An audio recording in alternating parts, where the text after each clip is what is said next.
Hey folks, it's Dr. Shawn Baker here. Let's say we're trying to improve your health and you remove some of the big problematic foods, sugars, grains, some of the industrial seed oils, and you're still not doing well. Could there be something else in the diet that might be potentially causing problems? Well, you might want to look at some of the many additives they add to foods to keep them on the shelves longer. So today we're going to look at several of those that tend to be problems. So the first one we're going to talk about is Carrageenan. Now, many of you guys looked at the back of some dairy products and seen that in there, and it's commonly found in there. So Carrageenan is an emulsifier. It's commonly found in things like deli meats, yogurts, heavy whipping cream, hot chocolate, ice cream, breads, and bacon. It's used to congeal foods to make them thicker. Unfortunately, studies have shown that it can actually damage the lining of your gut. So be sure you're checking for labels and try to avoid this Carrageenan product when possible. Okay, the second one is something called DPA, also known as diphenylamine. This is something that's used as a preservative to keep fruits like apples and pears from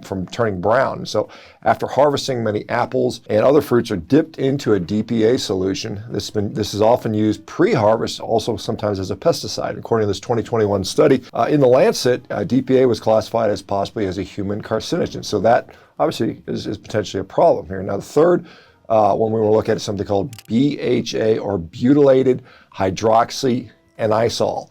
And this is a synthetic compound that's made from petroleum products. Sounds delicious, I'm sure. Added to food and cosmetics to keep the oils from going rancid and extend their shelf lives. This 2013 study found that BHA acts as an endocrine disruptor, which can lead to increased rates of testicular, prostate, and breast cancers, endometriosis, thyroid and central nervous system dysfunction, and even type 2 diabetes. Researchers hypothesize that the BHA can accumulate in body fat tissues where it continues to wreak havoc on our metabolic process within the body. Number 4, Azodicarbonamide. Okay, this is a chemical compound that's used in foam plastic. It's right, the so-called yoga mat compound. And so yoga mats are made with the same compound, and it gives it that springy quality. And when used as a food additive, the same compound can be used as a bleaching agent for flour, as a dough conditioner for things like breads. While it's approved in the U.S., it's banned in Europe because of studies showcasing how much it damages your health. One study showed that it acts as an immunosuppressant. So when the immune system is suppressed, it leaves the body vulnerable to obviously infections, but also things like cancers. And so this is something that should be noted, that when this compound, azodicarbonamide, is heated, it produces something called ethyl carbamate urethane, which is a byproduct which is also a known carcinogen. And why would you potentially cause these things to be heated up? Well, I don't know, oven, putting it out in the sun, probably digesting it in our body. All these things are occurring when you're consuming bread that contains this product. Now, artificial colors.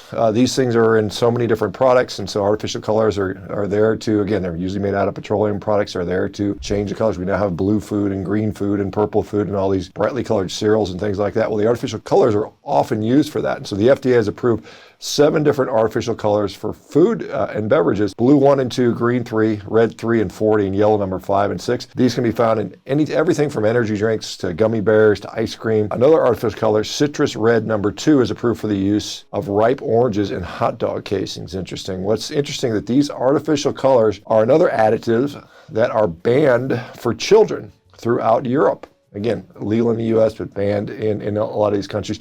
And they're banned for children and adults in places like Norway and Austria. So everywhere else in Europe, foods containing them can require a label. Why is this? Well, likely because of the links between these artificial colors, various cancers, and increased chances of ADHD, which we see is becoming epidemic in our younger population. So you can decrease your chance of these risks by removing these artificial dyes from your diet. Sodium phosphate is another common product. It naturally occurs in many foods like nuts, fish, and eggs.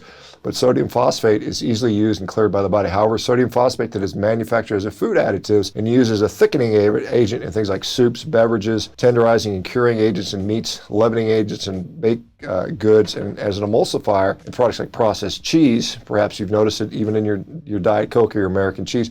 This manufactured sodium phosphate elevates the phosphate levels in our blood. This unnatural elevation of phosphate levels can lead to conditions known as hyperphosphatemia, which means there's too much phosphate in our blood. This can be dangerous for everyone, especially for people with chronic kidney issues and cardiovascular issues, okay?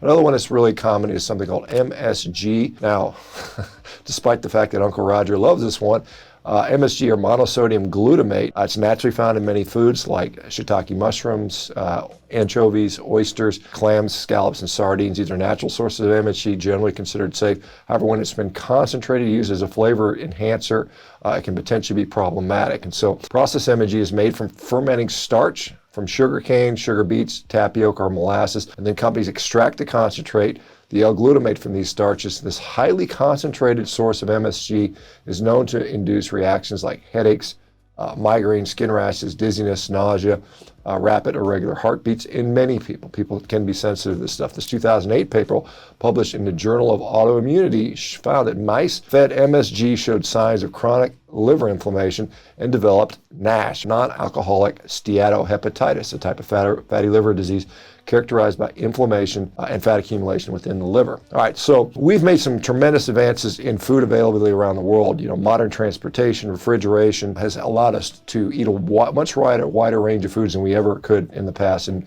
many more people are able to enjoy access to food. However, that comes with a downside, and we're seeing some of this. All these additives and different products that are used to extend the shelf life or change the nature of the food potentially have problems. So again, sticking to whole, minimally processed, unprocessed foods, you might have to go to the grocery store a little more often so that you're not having to put stuff that can sit on your shelf for years. If it can sit on your shelf for years, general history is probably you shouldn't be eating it, okay? All right, we'll talk to you guys later. Have a great one. Don't forget to like, subscribe, and ring the notification bell. Bye-bye now.